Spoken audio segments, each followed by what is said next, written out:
one of the saddest things to me is the shoulds that we follow.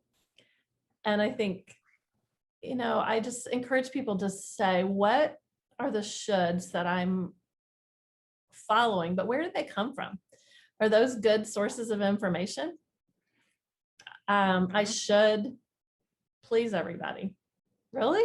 I mean, if you have more than 2 people in your life, already mutually exclusive, this person wants this one wants this. Okay, I already can't please everybody. Hey guys, welcome back to another episode of Ask Me How I Know. This is a mindset edition, and I am super excited. When I was launching season 2, I mentioned that I'm going to be bringing on other people to help speak into, around, on everything to do with mindset. And so today I am joined by Cary, and I'd love to welcome you. Cary, thanks for joining us. I'm excited. Let's do it. All right, well, let's do it. If you don't mind, the audience, they don't have the same connection. And you and I both met, we met inadvertently. This is probably, you're the best person to have this kind of connection with. So I have I was part of a writers guild, Red Bud Writers Guild, which is just a fantastic group of faith-based women, authors, speakers, and just amazing women, huge hearts doing great things in the world. And I sent out this email blast inviting people. I thought, you know what? I'm running a book club on StoryBrand. I happen to know that that's a part of the writing process if you want to market and publish your materials well. I'm going to just blast this out to the former sisters, the sisterhood, and see if anyone wants to join it. And Cary, you're like, well, what is this? Tell me more about this. It was so fun. Yeah, I just had this feeling when I got it. I just have this feeling sometimes, like you need to connect to this person. So I got the email and I thought, I think this is sort of a random blast, and I'm just going to answer because I think this is something I should do. And I'm just going to address the fact, hey, this is random, but I love what you're doing and I'm going to join. So I love that, and just kind of asked, where did you hear about me? And we just jumped in right there. Loved it. I love that too, because it was random. And then thinking, well, this is random, but I know that this actually serves people well, especially for that community. So yeah. All right. If it's going to be something good, I'm going to just include them in this. So, and I'm so grateful for your response. And that really lends itself well to something that you are really adept in, just like your finger is on the pulse of connection and getting people to connect. And right now in this world, it's unfortunately a very disconnected world. And I'm wondering if you can share some of your insight on connection. Oh, I just have such a passion for this. I feel like we misjudge people. We put people in categories, and it's kind of an us and them. So any group is an abstraction until you know someone's name, or move from seeing a face to knowing a name to hearing a story. That's the progression I love. You just starts with any simple conversation. I'm a real big fan of getting around tables and involving food and all that can happen with that. But obviously in these COVID times, it's been super limited. And I have noticed for myself what a love of random stranger encounters I have. I mean, I knew that before COVID, because every day I end up with a new friend of someone that I meet, like a person that works at the dry cleaners or somebody I talk to him on the subway or something. Almost literally every day that I go out. Now I'm at my house wondering, where are all the strangers that I love so much? But I just think that that's such a rich part of life. And I think there are neurological studies that talk about how our brains need that interaction. It doesn't have to be the best friend encounters or the romantic partner, but just what happens person to person through a random encounter. So I'm a big proponent of getting people to think beyond the silos that they're in, and to imagine that they could be connected with, friends with, generative things could come from just starting with a stranger. And it's been borne out in my life a million times. I love this. We're such kindred spirits on this topic. And I love that concept of it doesn't have to be my best friend. It doesn't have to be that romantic partner. These connections are important. I think a lot of times we end up compartmentalizing, like, oh, well, I'm only going to spend time with my best friends or with this person or that person. If someone's in that position, like what would you speak into their lives on how to like expand out their sphere? Maybe it's uncomfortable for them, or It can be. I think it starts with just knowing that that's good and fun. I think our culture kind of segments us on like, what grade are you in? Who are your age mates, at an early point in life? And I think I probably could have stayed segmented where where I just thought the people in my exact age, my demographic, gray-haired grandmothers with 4 grandchildren who had breast cancer 30 years ago, who live in Washington, D.C. That's my segment. No, like, why do we need to stay in these little silos? So I just think if you first start with, there could really be some amazing connections for me in the world if I thought beyond the boxes that people would put me in. And I have got good friends literally who, I had a 12-year-old at one point who I considered just a super great buddy of mine. She's now 19 or 20. I still consider her a super great buddy, but she was 12 and I thoroughly enjoyed her. And I met one of my best friends randomly online and am now the godmother for his child. And I mean, and he's 28 years younger than me. And if I had ever just thought, oh, well, obviously we wouldn't be good friends because we're not in the same demographic, I would have missed one of the most amazing things in my whole life. There are so many misconnections out there. I remember one day I was homeschooling my kids pre-COVID, back even, this is like old part of my life. I was living in California and homeschooling the kids, and they were out raking leaves, and they were raking leaves with other friends. And I told my friend, Nicole, I said, wow, this is real life. You've got this age continuum where, everybody is different ages, different ability levels, but they have something common uniting them. And that is they have this task that they're tackling together so that they can jump on a pile of leaves, and that brings them together and creates that connection piece. And you mentioned that, so often we're in grade school and this is a grade and kids on the playground, well, what grade are you in, or how old are you, versus once you leave school and you're in college and then beyond, I have no idea. I went to a college where you had a lot of adult students returning back to school. So you really had you're in the world with everybody. This is real world. Exactly. And I'm an empty nest person. And, but during the years that I was raising my children, you seem to be sometimes thrown in with the parents of the children, your children's age mates. And those were just your friends, which some people call contingency friends, I guess, that, they're your friends for a season. And then that season ends and you say, well, where'd those people go? Because we're not standing on the sidelines of the field hockey anymore or whatever. So kind of at that point in my life, I started busting out a lot more and ending up with friends from such different demographics. Not just age, but all over the place. Yes. Well, and but as I said, we're kindred spirits. Make the friends everywhere you go. I like that you pre-note them as, sometimes you have pre-friends. Oh yeah.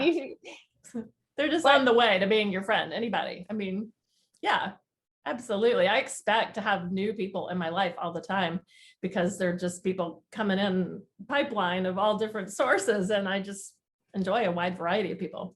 And I love bringing together people who didn't think they were going to enjoy each other because of just preconceived notions, and getting them into spaces where they, as I said, learn a name, but then more importantly, hear a story. Because when you've heard a bit of anybody's story, you all of a sudden say, oh, okay, yeah, I can see where they're coming from, or we have more in common.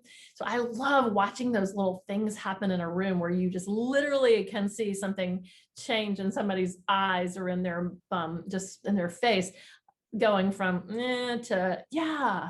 It's so fun. That just gets me thrilled all the time. I'm just going to continually say it. Yes, I get it. Yeah, it's kindred fun. Spirits on this. It is so much fun. And when people, the power of story it's amazing, because once people start sharing and that humanness comes out, it breaks down those silos, as you put it, oh, wait, you're not who I thought you were. You're not what I thought you were. Exactly. Exactly. It's just a privilege to facilitate groups, and I sometimes create material to lead groups through, and it doesn't matter what the demographic is. There's just so much commonality in some of the questions that people are asking in life. Do I matter? Am I valuable? What's my worth? What's my purpose? Where am I going? Where have I been? And I've led people through the same material that were newlywed women, then homeless men of a variety of ages, then recently midlife women. And everybody's asking the same questions. And then everybody thinks that they're the only person who doesn't have a perfect social context. That gets me crazy. We go around pretending that everything is just great in our lives. And other people are thinking, everybody else looks so great and competent and strong, and I feel so wobbly. So I love creating the context where people can say, I'm feeling kind of wobbly, or I don't have everything together. And is that okay? Am I still worthy and valuable? And people say, are you kidding? Yeah, I feel the same way. But we don't normally have a lot of spaces, do we, where we get to admit, oh, I'm not feeling as competent as everyone else looks to be.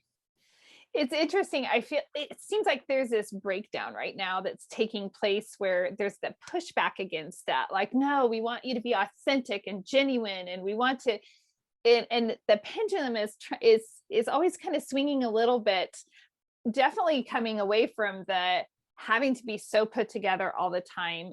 And geography would probably have a lot to do with this also, because I don't, since I'm so removed from city life at this point, I'm like, I don't know if I went back to the city, would I feel that same pull to have it all put together, and or would I be able to maintain my comfort, of this is just me. Do you think COVID's going to affect that, how people come out of this time? That's really an interesting question.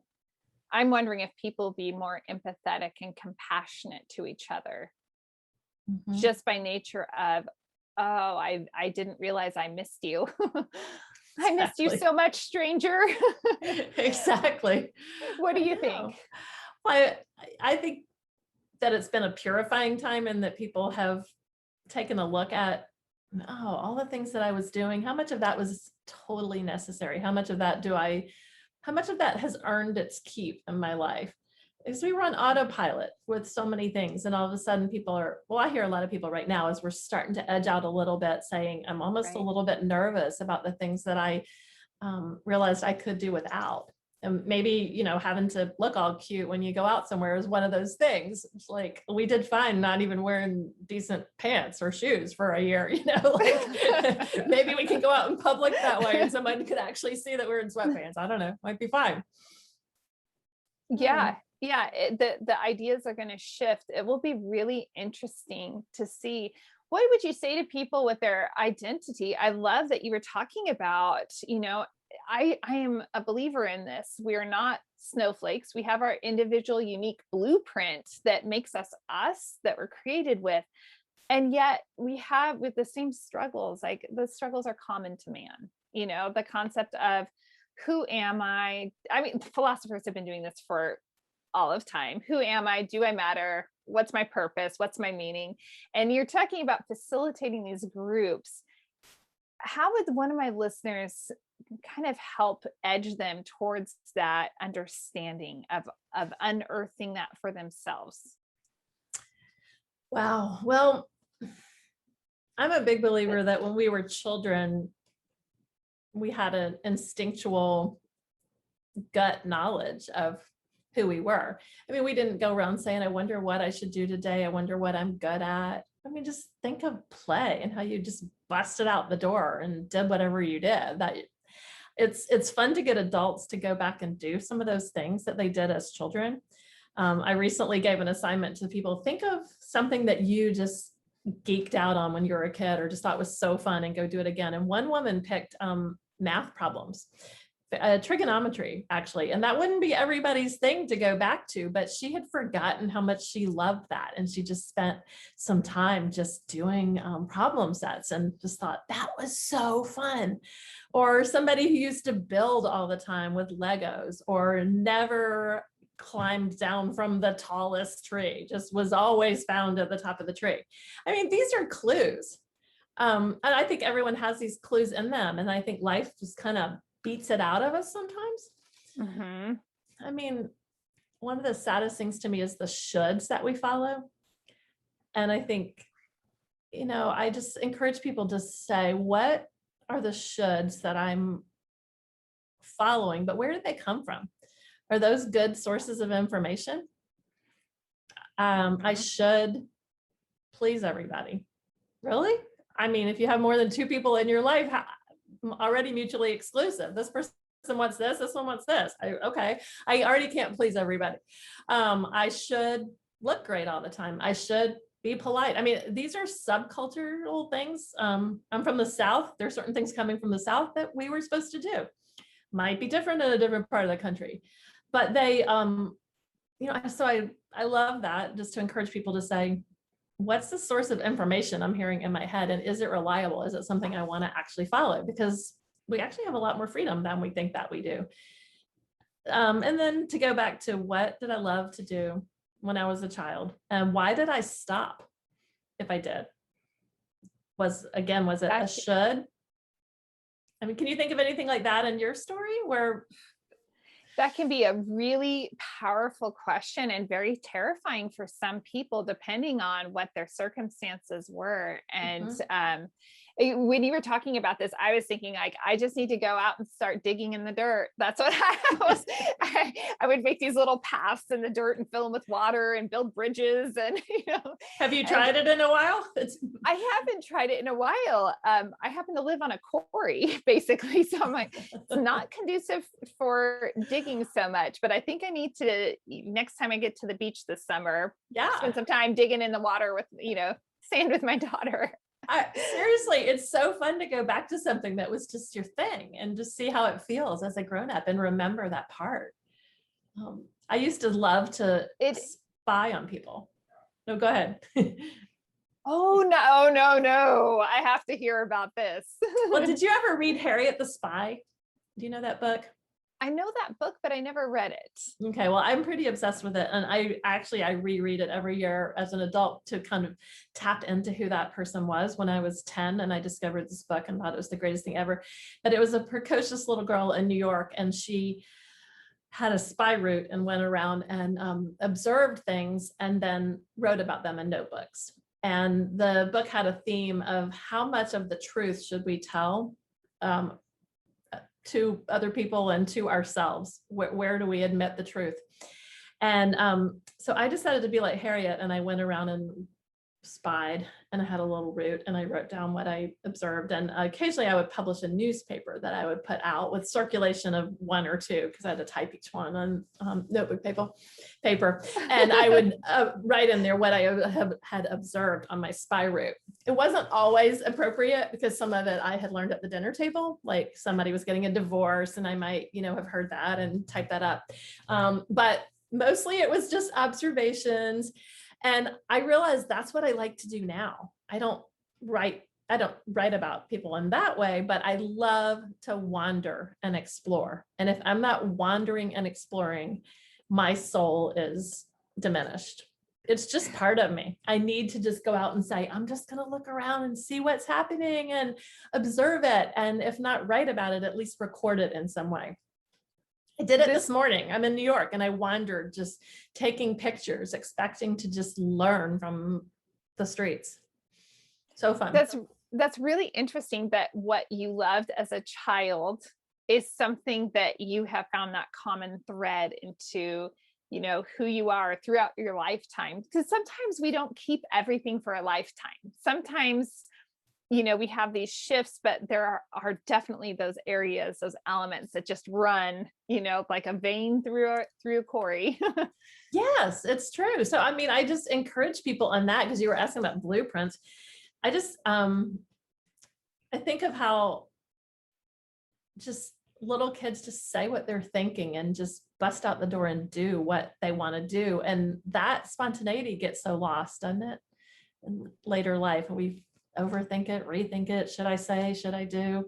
And those little blueprints are there, just almost like, I don't know, sure that there are all kinds of scientific metaphors for that. I'm thinking about butterflies emerging from the imaginal discs that are there, or I think that's the right term. The original material is there that then gets produced in the butterfly. And I think that's just true but we often lose it. Sad. We often lose it. And there's a level of confidence that somehow gets squished, right? Something happens. And I just think like you've expressed the society just puts a lot of burdens on people. And some of them are, are well-intended, the intention behind them is not a bad intention. It's not ill, but it misleads people especially depending on their blueprint, who they are as a person, hardwired. Like it can really be hard to come out of some of that. I've had to relearn some different elements and say, no, it's okay. I am like this, and this is how I am, and this is not a bad thing. But it takes a lot of determination and self-awareness to say, nope, this is what I am. This is who I am, and this is what I'm going to be. Not everyone has I'm not sure if it's that they have the support system or the wherewithal. I don't want to pigeonhole and like come across in any negative way on this, but like, how do we get people to that point of receiving that gift of their blueprint? I always call it the blueprint or the Care Bears. I've explained that to my audience before is, remember Care Bears back in the day, right? And they had like, they would shoot out whatever it was, Cheer Bear. I think I was Cheer Bear. I had to have been Cheer Bear, but we all have something that God gave us that can just come out and radiate from us, and it gets squished and I'm on this mission, and I want everyone to just unearth that and dust it off. Some people have to unbury it, but the how. And I think that's part of my drive of like, I think Cary it has some of the how pieces to do that. Well, I do think it's a critically important thing. And I think I'm a big believer also that our stories from the past, good and hard, the things that you mentioned that just can be painful, where things have been squished out of us or discouraged, or we weren't a fit for the culture that we were in. And people are like, why are you like that and not like the rest of us? You're like, I'm supposed to be this way. But that's hard to go against, but I'm a big believer that those things propel us into the sorts of work and purposes that we can have later in life. Not in that that's the only thing that we might do, because we all wear a lot of different hats, but at a certain adult age, I looked back at my life and said, gosh, it seems like so much wandering and different pathways and different things that I've done. I wonder if any of it had anything in common, or was I just really unfocused? And then I could see, it had a lot in common. One thing I love is finding the golden thread in something. So I love seeing something that's messy or complicated and saying, there must be order and beauty in that. Let me find it and pull on it. So that could be, I love going to thrift stores and just finding the cool thing in the midst of all the mess, or I love editing and taking a big mess of writing or just tightening up a piece of writing. I love being in a group of people and saying, I wonder who I'm going to end up, really connecting with here, because it probably can't be 200 people, but always finding the thread. But that's something looking back sometimes that we can see in our story. And, I don't know exactly where that came from in my early life, but I do know that I often felt like I didn't really fit in. And I would be in groups, and I always felt like I was the person that people liked, but I wasn't anybody's main person that they were looking for, if that makes sense. I didn't feel like I was the person somebody was saying, really? It's hard, isn't it? Me too. Tell me how that played out.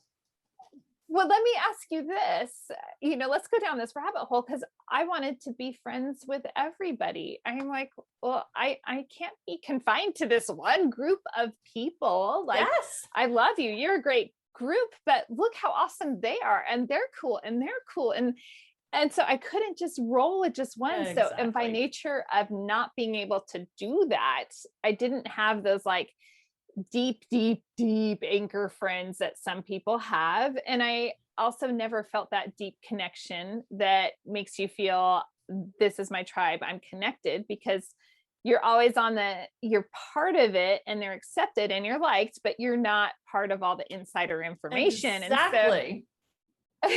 Yes, you put good words. I'm going to play this like 5 times to hear what you just said, because that put language to a lot of my experience. Yeah.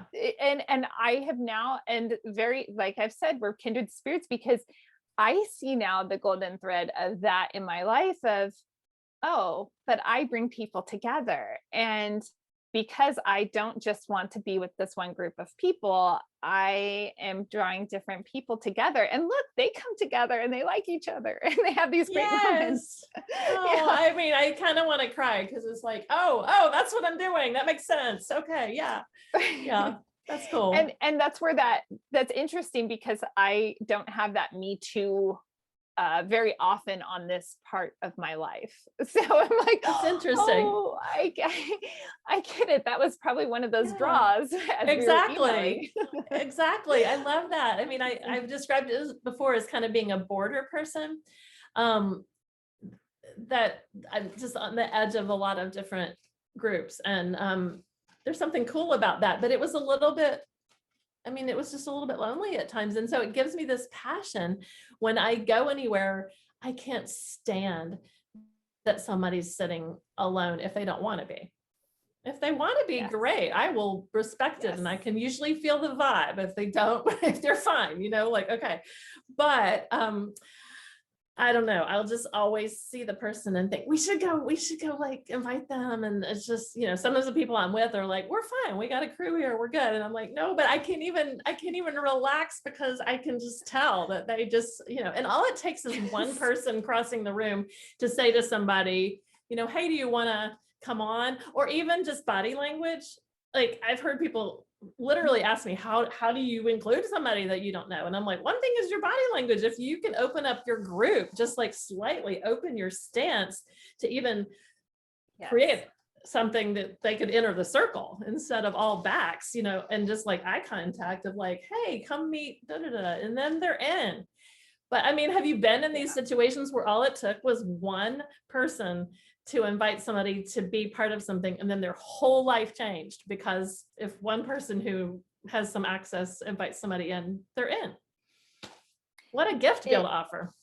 It is a gift. So I want everyone to just park on that for a moment. If you feel like you can't impose some level of power, control, or whatever, and those are big words that have a lot of negative connotations these days, but if you feel, let's put it this way, if you feel powerless to affect change in the world around you, there's the positive way of framing that. Exactly. Be that person that includes somebody else, because oh gosh, Cary, you're so spot on. I've been privileged enough to be part of that, where you just invite somebody in and then it's this whole different world, and you get to watch over years sometimes their life change, all because you said, hey, come join us. Exactly. So our comfort, getting beyond our discomfort, because it might not be comfortable for everyone to do that. Not everyone is our border people like you and I, but getting beyond your own comfort and looking at, well, how would this serve this person? How would this empower this person? How might this just give them this, gosh, we all want to be accepted.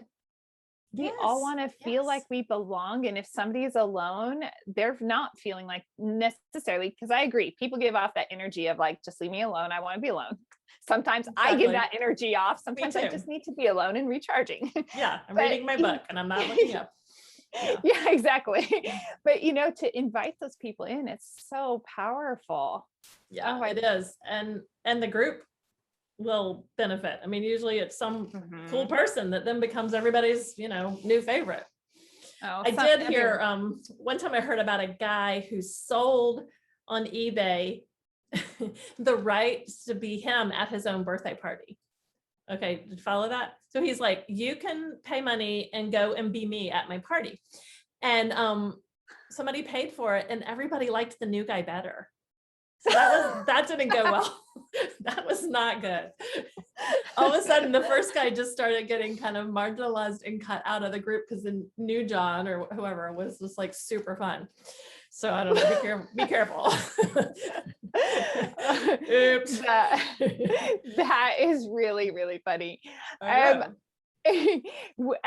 we're kind of getting to the point where I always have to say we're getting to the point where we wrap up, because I have a tendency to enjoy conversations so much that I could go on, and I have to respect everybody's time. Agree. Yep. You know, in this digitized world where we're feeling a little disconnected, what would be one more just strategy or tactic you think that people could deploy to just maybe connect their family a little bit tighter, connect their community, or just to feel their own sense of belonging? Because sometimes we want everyone else to belong so much. Yeah. I mean, I guess that I would say reach out with your instincts. I had a guy one time say to me in a group, I don't know you well, but I like you. And I determined on that day to start saying that to people, just to start saying, I really like you and I want to connect to you.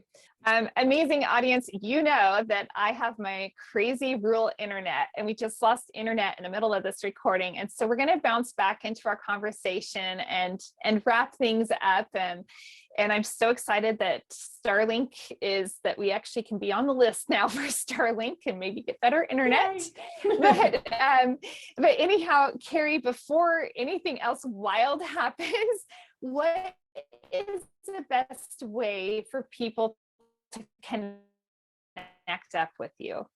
Well, I imagine you can stick an email in the show notes if people have questions in that regard. And I have a website, caryumhau.com, CaryUmhau.com, that is a compilation of some things. And then most of my time is spent related to something we didn't even talk about, but I'm passionate about. That's called Breadcoin, and it's a community food token that does a lot of the things we're talking about, trying to link people together to care about each other through making sure everyone's fed. But that's breadcoin.org, and I'm over there with all kinds of stuff going on there. So normal social media things and whatever. But I just love talking to people and hearing their stories and their questions about their own context and how to connect. I just love those conversations. So just hit me up with an email, whatever. I love it too. And I love that you have a mission just to also serve people. And one of the things that caught my eye when I was fishing through your website when we were emailing was, oh my gosh, you have a heart to draw out people's beautiful stories and to help them bring that internal beauty that they see out into real life. So I want to encourage. So fun. It's like such a reward. Yeah. So I want to encourage anyone, if Cary is resonating with you, we need guides in life. We need guides. And if you have something in you, and you'll know it because you just feel that little flutter of curiosity, that's all it takes. And if you are resonating with Cary, then go to her website, connect up with her, see if that's a fit. If you think that she might be able to guide you into really pulling that purpose out and that beauty. That would be such a privilege. So fun. Love it. So much fun.